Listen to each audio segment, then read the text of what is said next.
What's up, everyone? So I haven't had any short stories in my queue, and I have time to read one.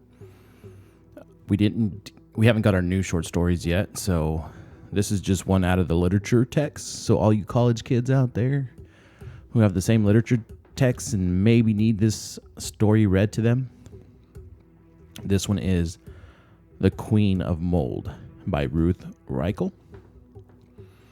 So here we go. This is a true story. Imagine a New York City apartment at 6 in the morning. It is a modest apartment in Greenwich Village. Coffee is bubbling in an electric percolator.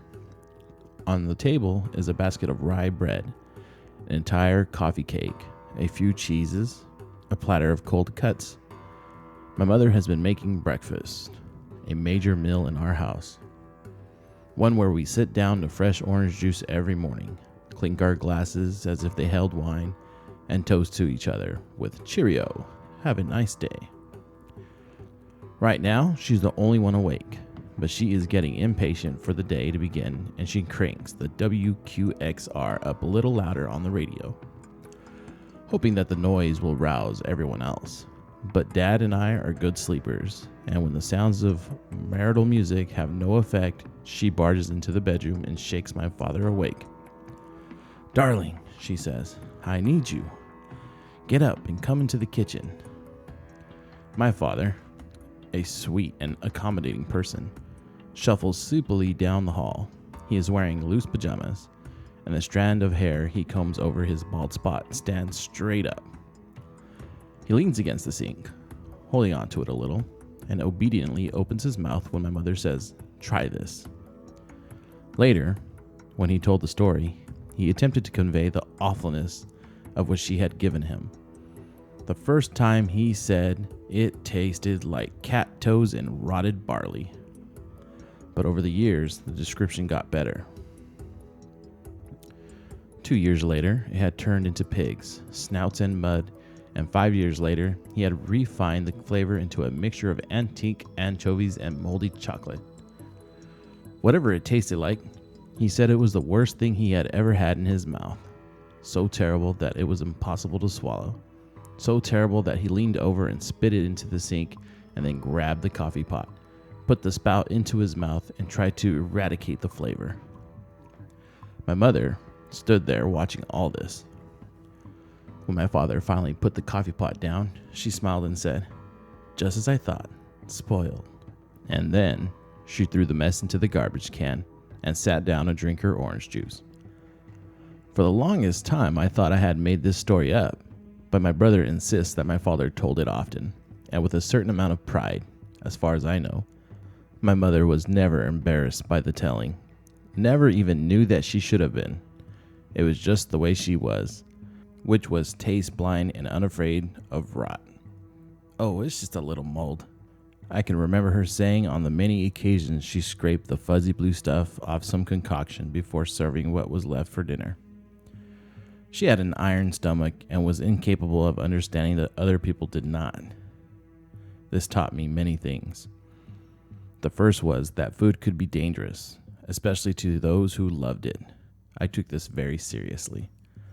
My parents entertained a great deal, and before I was 10, I had appointed myself guardian of the guests. My mission was to keep Mom from killing anybody who came to dinner. Her friends seemed surprisingly unaware that they took their lives in their hands each time they ate with us. They chalked their ailments up to weather, the flu, or one of my mother's more unusual dishes. "No more sea urchins for me," I imagined Bert Langner saying to his wife, Ruth, after a dinner at our house. "They just don't agree with me." Little did he know that it was not the sea urchins that had made him ill, but that bargain beef my mother had found so irresistible. "I can make a meal out of anything," my mom told her friends proudly. She liked to brag about it. "Everything stew," a dish invented while she was concocting a casserole out of 2-week-old turkey carcass. The very fact that my mother confessed to cooking with 2-week-old turkey says a lot about her. She put the turkey and a half can of mushroom soup into the pot. Then she began rummaging around in the refrigerator. She found some leftover broccoli and added that. A few carrots went in, and then half a carton of sour cream. In a hurry, as is usual, she added green beans and cranberry sauce. And then, somehow, half an apple pie slipped into the dish. Mom looked momentarily horrified. Then she shrugged and said, "Who knows? Maybe it will be good." And she began throwing everything in the refrigerator in along with it. Leftover pate, some cheese ends, a few squishy tomatoes. That night, I set up camp in the dining room. I was particularly worried about the big eaters, and I stared at my favorite people as they approached the buffet, willing them away from the casserole. I actually stood directly in front of Bert Langner, so he couldn't reach the turkey disaster. I loved him, and I knew that he loved food. Unknowingly, I had started sorting people by their tastes, like a hearing child born to deaf parents. I was shaped by my mother's handicap, discovering that food could be a way of making sense of the world. At first, I paid attention only to taste, storing away the knowledge that my father preferred salt to sugar and my mother had a sweet tooth. Later, I also began to note how people ate and where. My brother liked fancy food in fine surroundings. My father only cared about the company, and Mom would eat anything so long as the location was exotic. I was slowly discovering that if you watched people as they ate, you could find out who they were. Then I began listening to the way people talked about food, looking for clues to their personalities. What is she really saying?